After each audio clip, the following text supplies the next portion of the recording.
નમસ્કાર ખેડૂત મિત્રો, ઓનલી ખેડૂત હેલ્પમાં આપનું સ્વાગત છે। આજે તારીખ 28 જૂન 2024 આજના સાંજના 6:30 વાગ્યાના મહત્વના હવામાન સમાચાર જાણીશું, જેમાં સાયક્લોનિક સર્ક્યુલેશન સિસ્ટમ સૌરાષ્ટ્ર કચ્છની એકદમ નજીક પસાર થઈ રહી છે, ત્યારે ગુજરાતથી દૂર જઈ રહી હતી, પરંતુ અત્યારે ફરી વખત સિસ્ટમની અંદર વળાંક આવ્યો છે અને સૌરાષ્ટ્ર, મધ્ય ગુજરાત સહિત કેટલાક વિસ્તારોમાં વરસાદની શક્યતા રહેલી છે। જોઈએ સંપૂર્ણ અપડેટ। ચેનલમાં નવા હોય તો સબસ્ક્રાઇબ કરી લેજો। ખાસ કરીને આ જે સિસ્ટમ છે તેની પવનની ઝડપ 80 થી 90 કિલોમીટર પ્રતિ કલાકની જોવા મળે છે, તો સાથે સાથે સૌરાષ્ટ્રના વિસ્તારોમાં 44 થી 45 કિલોમીટર પ્રતિ કલાકની ઝડપ આપણને જોવા મળે છે।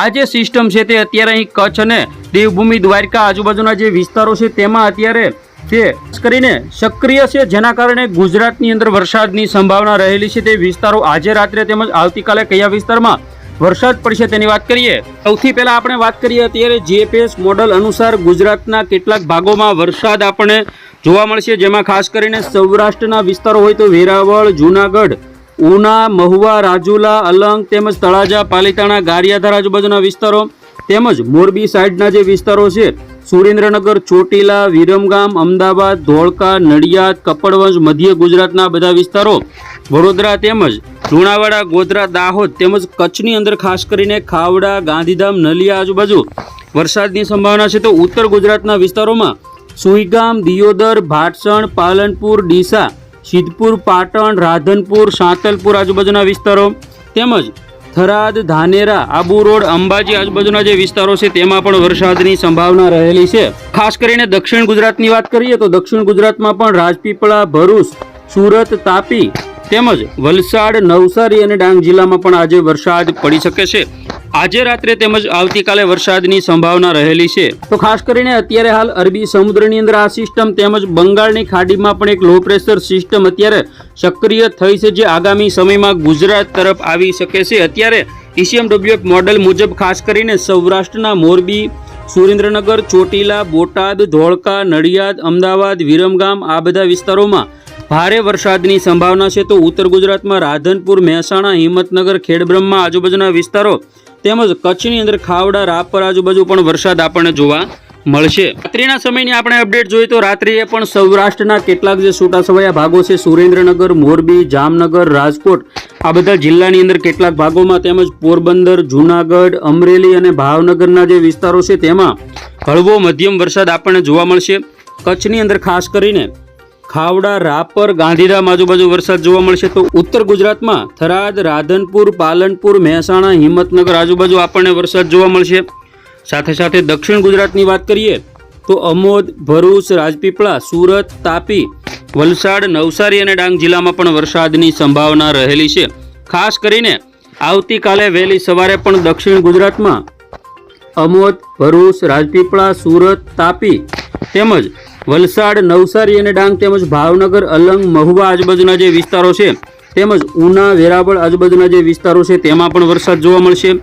તો ખાસ કરીને સલાયા, જામનગર આજુબાજુના જે વિસ્તારો છે, રાજકોટ, ભાણવડ આજુબાજુના વિસ્તારો તેમાં પણ વરસાદ જોવા મળશે। ભુજ, રાપર, ગાંધીધામ આ બધા વિસ્તારોમાં પણ વરસાદની સંભાવના રહેલી છે।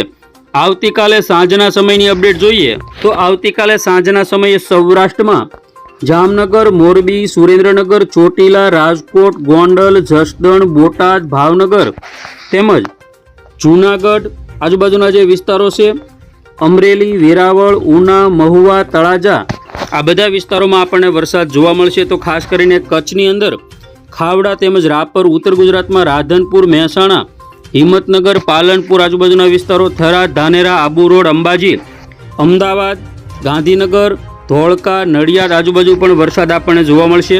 તેમજ સુરત, તાપી, વલસાડ, નવસારી અને ડાંગ જિલ્લામાં પણ વરસાદની આગાહી કરવામાં આવી છે।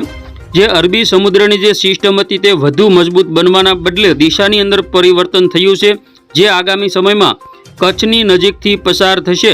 30 તારીખની વાત કરીએ તો તેમાં પણ ખાસ કરીને કચ્છના વિસ્તારો, સૌરાષ્ટ્રના છૂટાછવાયા અને દક્ષિણ ગુજરાતના મોટાભાગના વિસ્તારો તેમજ મધ્ય ગુજરાતમાં સૌથી વધારે સુઈગામ, પાલનપુર, મહેસાણા, રાધનપુર, સાંતલપુર તેમજ અમદાવાદ, ગાંધીનગર, દાહોદ, વડોદરા, છોટાઉદેપુર આ બધા વિસ્તારોમાં ભારે વરસાદ જોવા મળશે।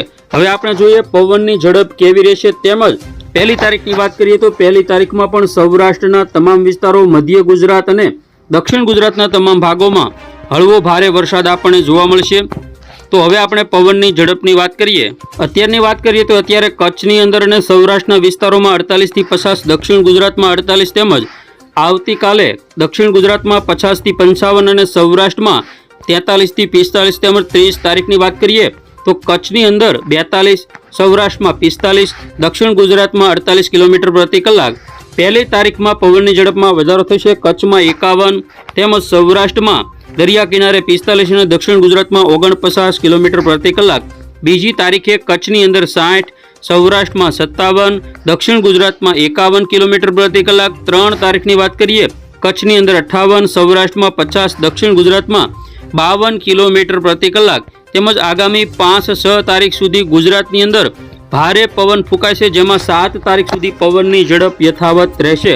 હવે જોઈએ ગુજરાતમાં કેટલા ઇંચ વરસાદ પડશે આગામી 10 દિવસની અંદર. આગામી 10 દિવસની વાત કરીએ તો ખાસ કરીને અત્યારે સૌરાષ્ટ્રમાં વેરાવળ આજુબાજુ 8 ઇંચ, ઉના 8, મહુવા 7, અલંગ તળાજા 7, સુરતમાં 11, વલસાડમાં 10, તાપીમાં 10, ડાંગમાં 4, ભરૂચની અંદર 8 ઇંચ તેમજ વડોદરામાં 4, ખંભાતમાં 5 ઇંચ, ભાવનગર તળાજામાં 5 થી 6 ઇંચ વરસાદ તેમજ અમદાવાદ આજુબાજુ 5 ઇંચ, મહેસાણા 4, હિંમતનગર 4 થી 5. તો આ રીતે ગુજરાતમાં આગામી 10 દિવસના વરસાદના જે આંકડા છે તેમાં સૌરાષ્ટ્ર અને દક્ષિણ ગુજરાત મોખરે આવે છે. તો ખેડૂત મિત્રો, આગામી 24 કલાકમાં ગુજરાતમાં સાર્વત્રિક વરસાદની શરૂઆત થશે અને ગુજરાતના જે પણ ભાગોમાં વાવણી લાયક વરસાદ નથી થયો તે બધા ભાગોની અંદર વરસાદની શરૂઆત થશે. એવી સિસ્ટમ અત્યારે આપણે ખાસ જે ધારી હતી કે અતિશય વરસાદ પડશે, તે ભયંકર વરસાદની જે સિસ્ટમ હતી તે નબળી પડી છે, પરંતુ હળવો મધ્યમ વરસાદ છૂટાછવાયા ભાગોમાં આપણને જોવા મળી રહ્યો છે. ફરી વખત મળીએ, ત્યાં સુધી રજા આપશો અને જોતા રહેજો ઓનલી ખેડૂત.